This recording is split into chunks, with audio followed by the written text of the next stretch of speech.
Hip hop ஆதி நடிப்பில் கார்த்தி வேணுகோபாலன் இயக்கத்தில் உருவாக்கியுள்ள பிடி சார் படத்தோட திரை விமர்சனத்தை தான் இப்போ நாம் பார்க்க போகிறோம்.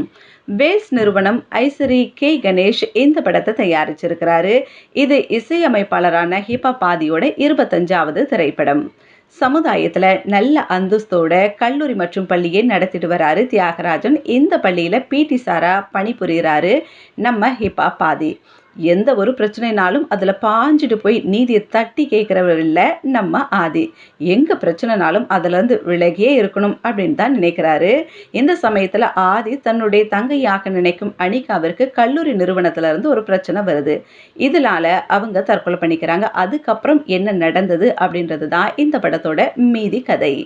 நெஞ்சம் உண்டு நேர்மை உண்டு திரைப்படத்தில் பேசியது போலவே இந்த படத்திலும் சமுதாய அக்கறையோடு இயக்குனர் கார்த்திக் வேணுகோபாலன் தனது இயக்கத்தின் மூலமா பேசி இருக்கிறாரு. சமுதாயத்தில் பெண்களுக்கு எதிராக நடக்கும் கொடுமைகளை படத்தில் காட்டிய விதம் அருமை. ஆனால் அதில் கொஞ்சம் சுவாரஸ்யம் குறைவாக தான் இருக்குது.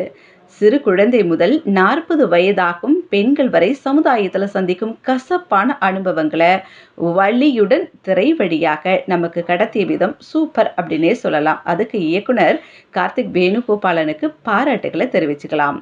திரைக்கதையில் சில தொய்வு இருந்தாலும் இடைவேளை காட்சி மற்றும் கிளைமேக்ஸ் காட்சி அசத்தலாய் இருந்துச்சு. கதாநாயகன் ஹிப்ஹாப் ஆதி மற்றும் அனிகாவின் நடிப்பு படத்திற்கு பலம்னு சொல்லலாம்.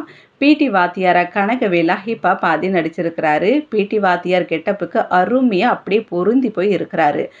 துருவென வளம் வந்தாலும் நடிப்பில் இன்னும் பாஸ் மார்க் வாங்கவே இன்னும் திணறி இருக்கிறாரு அப்படின்னு தான் சொல்ல முடியும். பிடி வாத்தியார் கனகவேலா ஹிப்ஹாப் ஆதி இதில் அவர் ரொம்ப அழகாக நடிச்சிருக்கிறாரு அப்படின்னு நம்ம கண்டிப்பாக சொல்லியே ஆகணும். எப்பவுமே போலவே ஒரு யூஸ்வலான கதையில் ரொம்ப சாதாரணமாக முந்தைய தலைமுறையினரால் எடுத்துக்கொள்ளப்பட்ட பாலியல் தொந்தரவு மற்றும் அன்றாடம் அனைத்து வயது பெண்களும் சந்திக்கும் பிரச்சனையை பேச படக்குழு முயற்சி பண்ணியிருக்காங்கன்னு தான் சொல்லணும். பாலியல் தொந்தரவால் பாதிக்கப்பட்டோர் மீது சமூகம் நிகழ்த்தும் தாக்குதல்களையும் அடிக்கோடிட்டு காண்பிச்சு இருக்கிறாங்க. கண்டிப்பாக பாராட்டணும். ஆனால் இந்த முயற்சிகள் எதிர்பார்த்த வகையில் கதையோட இணைஞ்சு கை கொடுத்ததா அப்படின்றது ஒரு பெரிய கேள்விக்குறி. படத்தின் மிகப்பெரிய ப்ளஸ் பாயிண்ட் இளவரசு மற்றும் தேவதர்ஷியின் நடிப்பு தான். எந்த வகையிலும் அவங்க குறை வைக்கவே இல்லை. பாடல்கள் மனதை தொடலை அப்படின்னே சொல்லலாம். பின்னணி இசை படத்திற்கு மிகப்பெரிய பலத்தை சேர்த்திருக்கு. குறிப்பாக அச்சமில்லை என்ற இசை வரும் இடமெல்லாம் வெறித்தனம் சொல்லலாம். ஒளிப்பதிவு மற்றும் எடிட்டிங் ஓகே. பெண்களுக்கு எதிராக நடக்கக்கூடிய கொடுமைகளை காட்டிய விதம், ஹிப்ஹாப் ஆதி மற்றும் அனிகா நடிப்பு, இளவரசு மற்றும் தேவதர்ஷினி நடிப்பு, பின்னணி இசை, இடைவெளி காட்சி மற்றும் கிளைமேக்ஸ் எல்லாம் பயங்கர ட்விஸ்டாகவே இருந்துச்சுன்னு சொல்லலாம். மொத்தத்தில் சமுதாய அக்கறையோடு எடுக்கப்பட்ட பிடி சார் திரைப்படத்தை கண்டிப்பாக எல்லாரும் போய் பார்த்துட்டு வாங்க.